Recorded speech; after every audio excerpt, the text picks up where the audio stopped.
Welcome back to the Accessible Art History YouTube channel. This week, we're traveling to Vienna to visit 5 must-see masterpieces at the Kunsthistorisches Museum. Not only is it the largest art museum in Austria, but the collection was built on the foundations of the personal collections of the Habsburg rulers. The museum has works from many of the most famous artists in history. It was hard narrowing it down to only 5, so make sure to check out Instagram at accessible.art.history for a bonus 6th work. So without further ado, let's get started. The Kunsthistorisches Museum was opened to the public in 1891.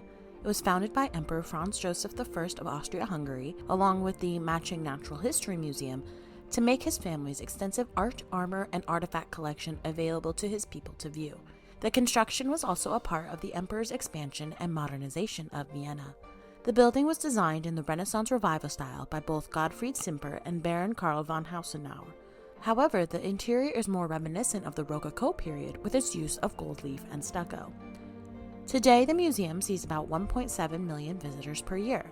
They gather to view works by the likes of Jan van Eyck, Peter Bruegel the Elder, Titian, Rembrandt, and more. There's also an impressive collection of ancient artifacts from places like ancient Egypt and the ancient Near East. If you're like me and live quite far away from Vienna, the museum also has an excellent digital collection, including 3D tours. Alright, now that we've gone over the museum itself, let's dive into the must-see masterpieces. This first masterpiece is technically a set of 4 works, but they're usually grouped together when studied. They're called the Four Seasons and were painted between 1563 and 73 by Giuseppe Arcimboldo. At first glance, these works appear to be side profile portraits of a man, but in fact, they're all made of fruits, vegetables, and plants. Spring is made of beautiful flowers and greenery. Summer's face is a cornucopia of fruits and vegetables, while straw makes up his body. Fall is equally as bountiful, but has a barrel for his body instead. Finally, winter is made of sticks with only a few leaves as signs of life. These are incredibly unusual works for the time period and have long puzzled art historians. There is one hypothesis that Arcimboldo was mocking Leonardo da Vinci's style, but there isn't definitive proof.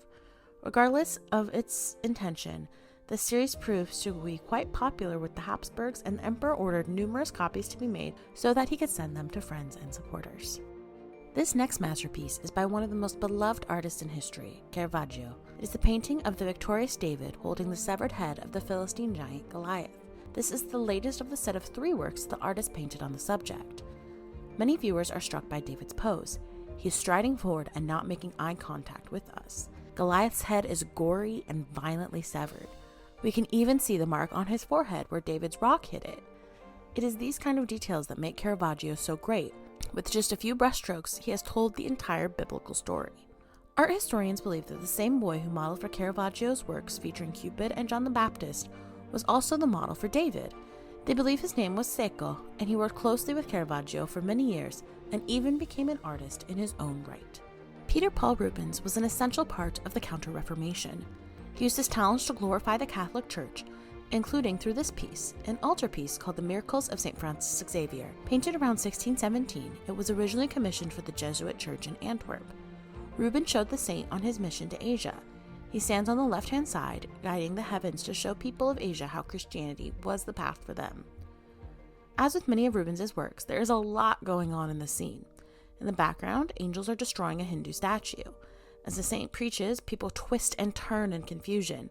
Many of their faces are grotesque and their skin has an unusual hue. This chaos was meant to show the viewer how hard St. Francis Xavier had to work in order to bring Christianity across the world.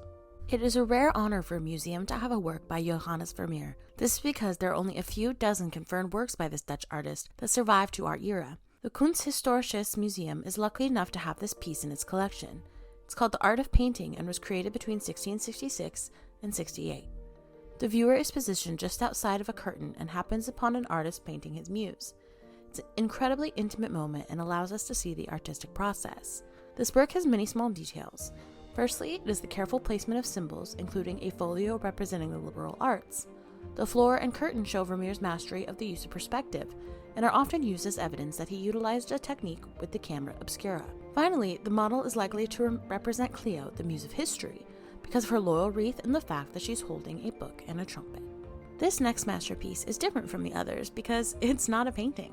It's actually a golden salt cellar, a fancy dish used to hold salt and other seasonings, and it was crafted by Benvenuto Cellini.